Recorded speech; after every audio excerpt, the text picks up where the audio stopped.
Gibt noch 2 nach links. 900 Meter. Da, wo die Straße breiter wird. Ziel gefasst. Ich auch. Feuer frei.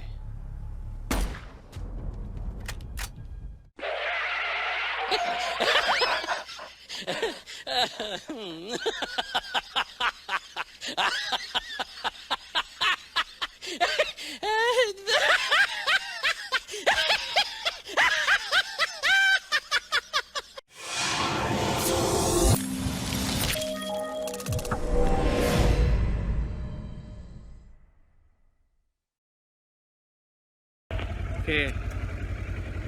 นี่เราจะเดินทางไปอีกครั้งหนึ่งน้ำตกแม่กระดังลา ครั้งที่เท่าไหร่3 แล้ววันนี้มีคนเพิ่มวันนี้มีคนเพิ่ม มี2 คนมีสมาชิกเพิ่มเดี๋ยวต้องไหว้พระก่อนเข้า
นี่สุดยอดขอถ่ายไว้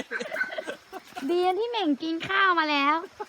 ไม่งั้นเดี๋ยวเป็นลมอีกไปถึงนี่เอาไข่ต้มมากินด้วยนะหมดแรงแล้ว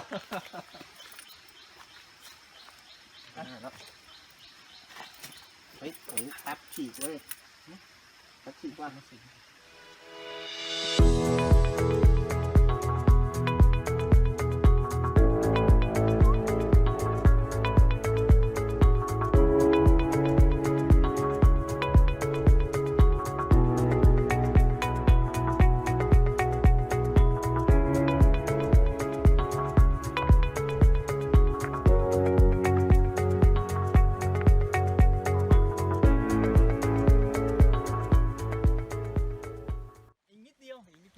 นิดเดียวครับได้ถึงแล้วครับ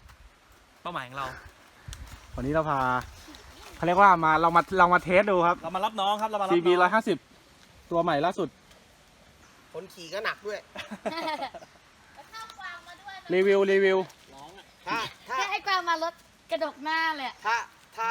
ถ้าผมผ่านไปได้อะที่เหลือสบายไม่ต้องกลัวรีวิวคันนี้ถ้าถึงนะผมเสียงระยะไม่ได้เลยตอนนี้เราก็แวะพักนะครับอย่าดมก่อนอย่าหม่องน้ำมันเหลืองก่อนหมูเหม่งไม่เป็นลมครับกินข้าวเช้ามาแล้วแต่ตอนนี้หน้าเริ่มซีดแล้วครับพลังงานเริ่มหมดถึงนี่แล้วให้เต็มที่เยอะอันนี้น้ำไม่เยอะเท่าไหร่เชื่อพี่ยังว่าของกินมากระดกหน้าเลยถ้าผมผ่านไปได้อะที่เหลือสบายโอ้โห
ตรงสุดทางของ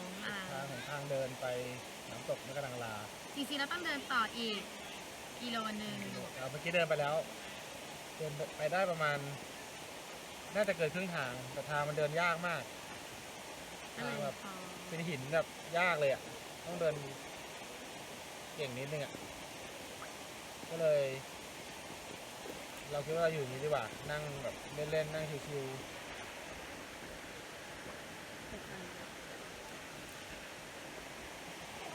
อยู่ตรงนี้ดีกว่าเดี๋ยวเสร็จนี้ปุ๊บเราก็ไปไหนเราจะไปน้ำพุร้อนค่ะของนนท์ยาป้อง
ค่อยๆให้มันนิด แต่ตัวหนูจะอยู่ในนั้นนะแล้วเดี๋ยวค่อยๆปรับ นี่เรามาแช่น้ำร้อนกันหลังจากที่ลุยเข้าป่ากันมา แช่ให้ตัวสบายนิดนึง ถ่ายรูปโรงงานนะถ่ายรูปโรงงานแช่น้ำร้อนเลยเฮ้ยเอามาสักหน่อย